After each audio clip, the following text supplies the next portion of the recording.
Kill them, मार डालो इन्हें, कुचल डालो इन्हें, किल देम ऑल। ये वो अल्फाज है जो पाकिस्तानी फजाइया की रिकॉर्डिंग का हिस्सा बन गया।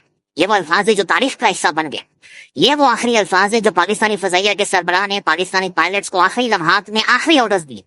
आखिरी ऑर्डर दिए थे, मार डालो इन्हें, कुचल डालो इन्हें, तबाह कर डालो। जब 80 फाइटर जेट्स, 80 जंगी जहाज पाकिस्तानी बॉर्डर्स की तरफ बढ़ रहे। अब ये जो 80 जंगी जहाज बढ़ रहे थे, इनके अंदर 32 राफेल थे। और ये राफेल वही है जो मोदी का राफेल। 32 राफेल पाकिस्तानी बॉर्डर्स की तरफ बढ़ रहे थे। J-10C हवाओं में था, J-17 थंडर हवाओं में था, ब्लॉक सी। और पाकिस्तानी फजाइया का जो चीफ थे, उनके अहकामात ये थे, ऊंचाई डालो इन्हें, मार डालो, इनमें से कोई भी 1 इंच पाकिस्तान के अंदर ना आए और हमारी बॉर्डर के करीब से ये वापस भी ना जाए। ये गैर मामूली अल्फाज थे, गैर मामूली जज्बात। और में अपने पास से कोई ड्रामा नहीं क्रिएट कर रहा, बल्कि ये अंग्रेजी अखबार के अंदर ये खबर छपी और ये तारीख का ऐसा बन गया। नाज़रीन, ये आपके सामने रख देते हैं। लेकिन जो कल मोदी ने तकरीर किया, उसके बाद एक वो ट्वीट किया। अब जो मोदी ने ट्वीट किया, उस ट्वीट के अंदर मोदी हाथ खड़े कर गया। यानी पहली दफा है जब से ये मोदी, मेरे ख्याल में तीसरी टर्म है इसकी, पहली दफा है कि हिंदुत्व दल से ताल्लुक रखने वाला ये जो एक जहनी मरीज है, गुंडा है, बदमाश है, इसने हाथ खड़े किए। लिटरली इस बंदे ने हाथ खड़े कर दिए। मैं ट्वीट पर भी आपको सुनाता हूँ। नरेंद्र मोदी ने जो तकरीर की, उस तकरीर को जो बैन अवी मीडिया रिपोर्ट कर रहा है, इंटरनेशनल मीडिया रिपोर्ट कर रहा है, वो कह रहे थे ये हारे हुए जुआरी की तकरीर थी। जब कोई इंसान जुआ हार जाता है ना, सब कुछ अपने कपड़े शपड़े भी आखिरी टाइम उतार कर ले लेता है। उसके बाद जो बाहर जाकर वो गालियां देता है, जुआ खाने के बाहर खड़े होकर गालियां देता है, ये वैसी गालियां थी, ये वैसी गिरने भपियां और वैसी तड़ियां थी जो मोदी गा रहा था। असल में मोदी हार चुका था, मोदी खत्म हो चुका है। मोदी बार बार ये कह रहा था मैं युद्ध लड़ूंगा, जबकि उसके अपने अवाम ये कह रहे हैं कि तू युद्ध हार चुका है, तू मैदान के अंदर गंद कर चुका है, तू खत्म हो चुका है। रियलिटी है कि नरेंद्र मोदी इस वक्त आइसोलेट हो गया, खौफनाक किस्म की आइसोलेशन, तन्हाई का शिकार हो गया। एक तरफ BGMOs बातचीत कर रहे हैं, ये इंडियन फौज और पाकिस्तानी फौज बातचीत कर रही है। और ये अभी ये अंग्रेजी अखबार की खबर है ना, BGMOs के दरमियान में ये तय पाया कि अभी कोई बंदा फायर नहीं करेगा। और फिर ये भी कहता है कि 48 घंटों के अंदर मजीद एक दफा कन्वर्सेशन होगी, BGMOs या बातचीत होगी। यानी कि इंडियन फौज और पाकिस्तानी फौज के जो आधा हुकाम है वो आपस में बातचीत कर रहे हैं। इंडियन फौज ये कह रही है हम गोली नहीं चलाएंगे, हम पीछे लेकर जा रहे फोर्सेस को। मोदी कह रहे मैं युद्ध लड़ूंगा, मैंने युद्ध करना है, मैंने युद्ध चाहिए, मैं युद्ध करूंगा। मोदी कह रहा मैं युद्ध के बगैर पीछे नहीं हटूंगा। डोनाल्ड ट्रंप जैसा बड़े अबू है अमेरिका के, उनका ये कहना है, ट्रंप ने सरेआम खड़े होकर ये सीज फायर है, ये सीज फायर परमानेंट है। लेकिन मोदी कह रहा नहीं, मैं युद्ध करूंगा। अमेरिका की जानिब से मोदी आइसोलेट हो गया है, लेकिन इंडिया मोदी आइसोलेट हो चुका है। मोदी की पार्टी के लोग मोदी का साथ छोड़ चुके हैं। मोदी एक मिसाल बन गई है, एक ऐसा खौफनाक खंडर उसके चेहरे के ऊपर, ये खंडर की शक्ल बन चुका है, जो बर्बाद हो गया है, जो तबाह हो गया है, जो धजियां उड़ा गया। और नहीं यकीन माने, जब से मोदी ने तकरीर किया और जो इंडिया के साथ गुज़श्ता एक हफ्ते के दौरान हुआ है, मोदी को देखकर दुनिया ये कह रही चल बे, चल यहाँ से निकल, चल मोदी इधर से। लिटरली ऐसे ही कर रहे हैं। ये इंडिया के अंदर ये सवाल पूछे जा रहे हैं कि कैसे जंग के दौरान IMF का पैकेज पाकिस्तान को मिल गया। सवाल ये पूछे जा रहे हैं कि एक तरफ चाइना, तुर्की, अजरबैजान पॉलिसी के तहत, यानी बिल्कुल क्लियर देखिए ना, जंग का माहौल बना हुआ। तुर्की की जो वॉरशिप है, जंगी बेड़ा है, वो पाकिस्तान में आ जाता है। अब जो चाइना है वो तो उन्होंने कैटेगोरिकल स्टेटमेंट दिया, पाकिस्तान के साथ खड़े होते। अजरबैजान ने स्टेटमेंट दी। इंडिया वो वाइड मुल्क था जिसके साथ कोई बंदा नहीं खड़ा हुआ, हालांकि क्वाड का हिस्सा है, ये तगड़ा अलायंस है, लेकिन वो क्वाड भी आज क्वेश्चनेबल हो गया है कि ना वो क्वाड के ममालिक किधर है। जयशंकर जाकर यूरोप को धमकियां देता है कि ना हमें कहानियां ना सुनाओ, हमारे साथ खड़े क्यों नहीं हुई, तुम्हें हमारे साथ खड़े होना चाहिए था। आज इंडिया खौफनाक तन्हाई, एक खौफनाक आइसोलेशन का शिकार हो चुका है। आज से एक हफ्ता पहले तक मेरी भी शायद ये राय थी कि इंडिया एक शाइनिंग इंडिया है, तरक्की कर रहा है, प्रोग्रेस कर रहा है। लेकिन इस एक हफ्ते में पाकिस्तानी एयरफोर्स असल में इंडिया को खा चुकी है। नाज़रीन, नरेंद्र मोदी ने ट्वीट किया है और ये ट्वीट तकरीबन 1:28 पर आ जाया। अभी जब मैं ये वीडियो कर रहा हूँ 3 बज रहे, 1:28 पे ट्वीट आया और मोदी के ट्वीट का अंदाजा लगा लें। ये लिखा है, to those who feel slightly dejected at their scores. कुछ वो लोग जो स्कोर्स के ऊपर बड़े मायूस हैं या फिर थोड़े से नजर आ रहे हैं। और ये स्कोर्स कौन से? 6-0 6 तैयारे जो गिराए गए, 6 तैयारे जिनके अंदर 2-3 राफेल मौजूद थे। I want to tell them, one exam can never define you. मैं आपको बताना चाहता हूँ कि एक पेपर आपको डिफाइन नहीं कर सकता। Your journey is much bigger and your strength go far behind the mark sheet. Stay confident, stay curious, because great things await. वो ये कह रहे हैं आप एक इम्तिहान के अंदर अगर तुम लोग फेल हो गए हो तो बुरा ना मानो, तुम्हारी जर्नी बहुत लंबी है। ये कच्ची तस्वीर थी, पट्टी तस्वीर हो रहा नहीं है। तो अंदाजा लगा ले कि मोदी ये तस्लीम कर रहा है कि ये जो एग्जाम पेपर के अंदर उसने राफेल भेजा था, वहां पर राफेल धुआं मार गया।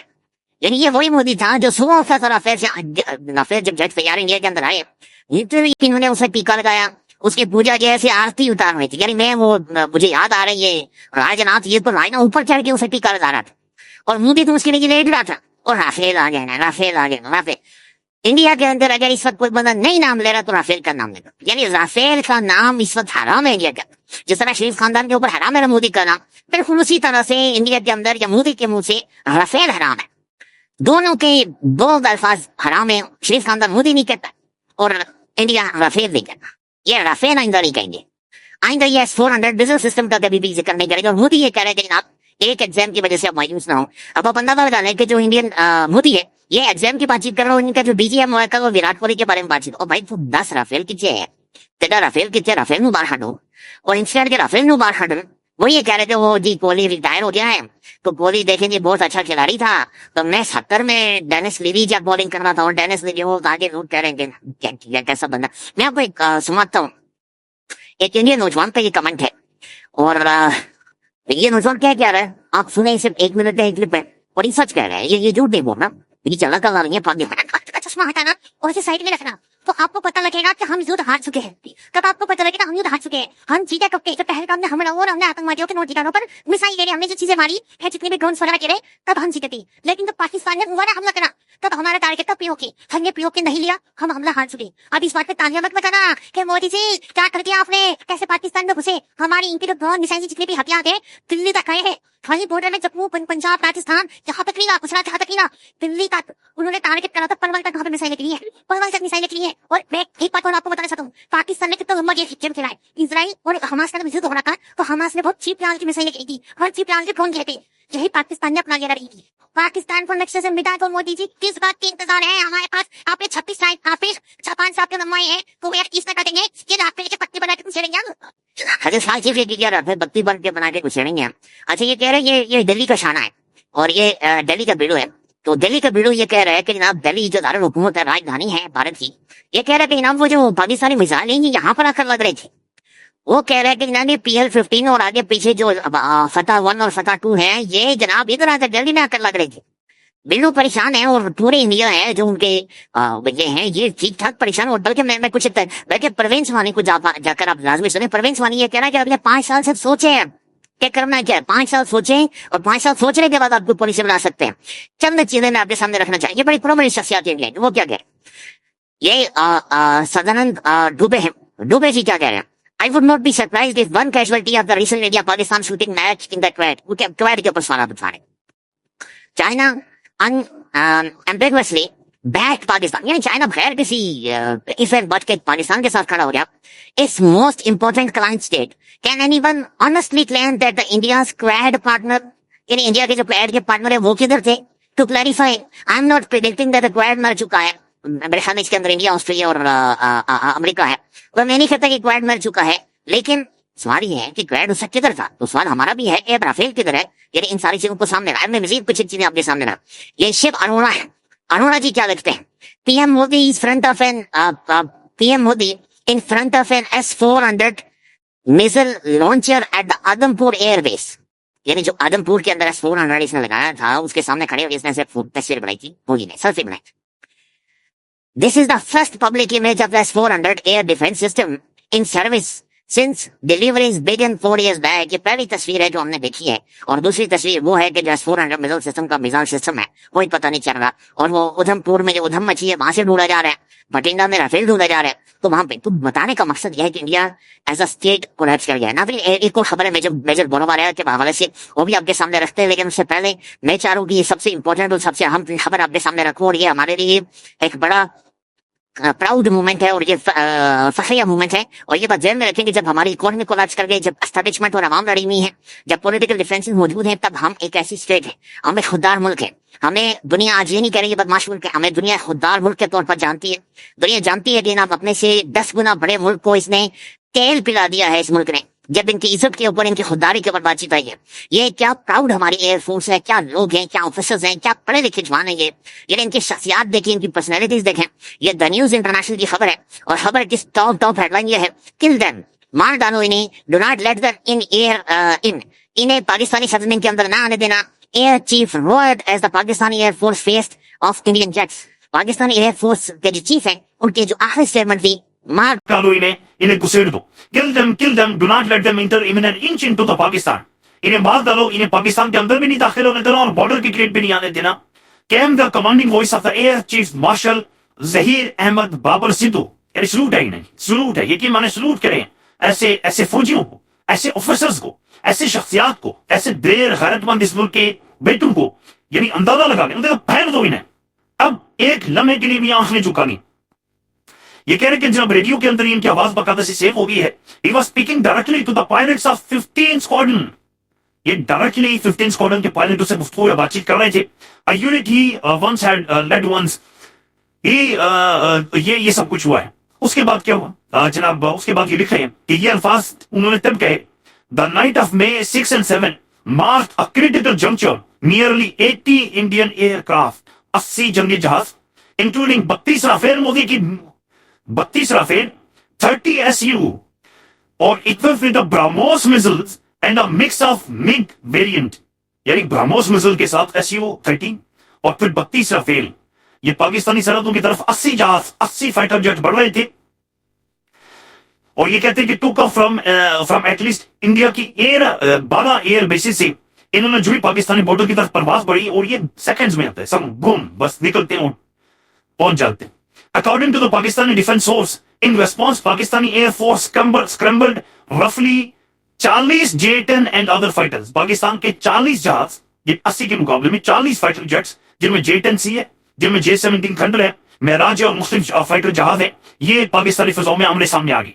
तो इसे दूसरी आलमी जंग के बाद सबसे बड़ी जहाजों की लड़ाई कहा जा रहा है। तो ये दोनों तरफ से, यानी इधर PL-15 लगा हुआ है, मिसाइल BrahMos लगा हुआ है, तो ये खौफनाक किस्म की दो फाइट, और ये बताया जा रहा है घंटे तक चली है।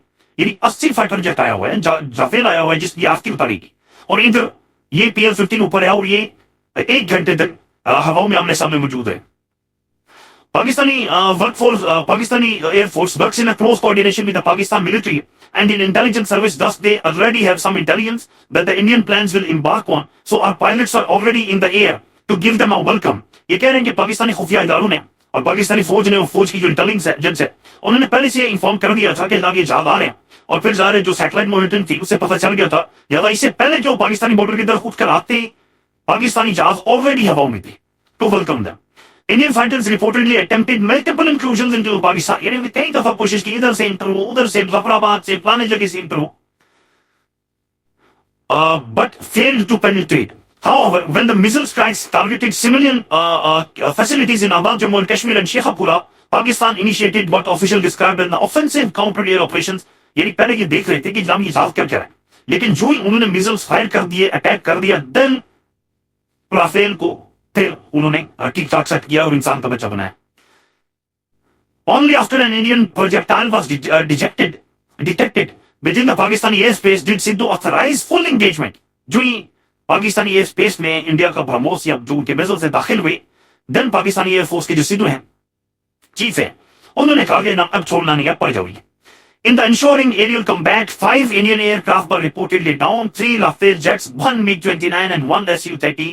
उसके बाद वो कह रहे कि 5 जहाज वापस नहीं गए, जिनमें 3 राफेल और बाकियों की जो अस्थियां हैं वो बहाई गई। सो ये नाज़रीन हुआ है, ये खैर मामूली है, ये अनप्रेसिडेंटेड है, दुनिया इसके बारे में लिख रही है और दुनिया इसके बारे में बोल रही। मेजर गोलवालिया अगेन एक बहुत पागल ये फौजी है इंडिया का, और बिल्कुल सच है, इसके साथ कुछ ना कुछ हुआ है, इसके साथ कुछ ना कुछ हुआ है जो ये। अच्छा, मेजर गोलवालिया ने जो रिपोर्टिंग की सारे वाकये के दौरान वो क्या थी, मेजर गोलवालिया ने कहा कराची को घूम डालो, पाकिस्तान के आम लोगों को मारो ताकि ये अपने फौज से सवाल पूछे और ये लोग डरे। फिर उसने कहा कि आसिम मुनीर का सर लेकर आओ, मैं 1 करोड़ रुपया दूंगा, अवाम को मारो, फौज की लाशें किधर है, मुझे खाकी की लाशें देखनी है, ये सब कुछ इसने कहा। लेकिन इसके ऊपर जो केस हुआ है वो ईरान के फॉरेन ऑफिस ने, ईरान की स्टेट में उन्होंने किया है, चूंकि ईरान के जो फॉरेन मिनिस्टर हैं पहले पाकिस्तान में और उसके बाद इंडिया गए, और वो रोल ये प्ले कर रहे थे कि यार ये आपस में लड़े ना, लेकिन इस हरामखोर में उनकी तस्वीर को सर्कल करके, ईरान के फॉरेन मिनिस्टर की तस्वीर को सर्कल करके उसके ऊपर लिखा है पिग, सुअर। उसने कहा ये सुअर पहले पाकिस्तान क्यों गया, फिर यहां पर क्यों आया। अब ईरान का जो लश्कर खारिजा है वो इसे जूते मार रहा है, उन्होंने पाबंदियां लगा दी है इसके ऊपर, और उन्होंने डिमांड की इंडियन गवर्नमेंट से कि आप इसका कोई इलाज करें, इसे कोई बिजली के करंट लगाएं या कोई इसे छोड़ें किसी मगरमच्छ के सामने। ये लिटरली मगरमच्छ के सामने इसे छोड़ें ताकि इसे अक्ल है। ख्याल रखिएगा नाज़रीन, अपडेट करेंगे। अल्लाह हाफिज।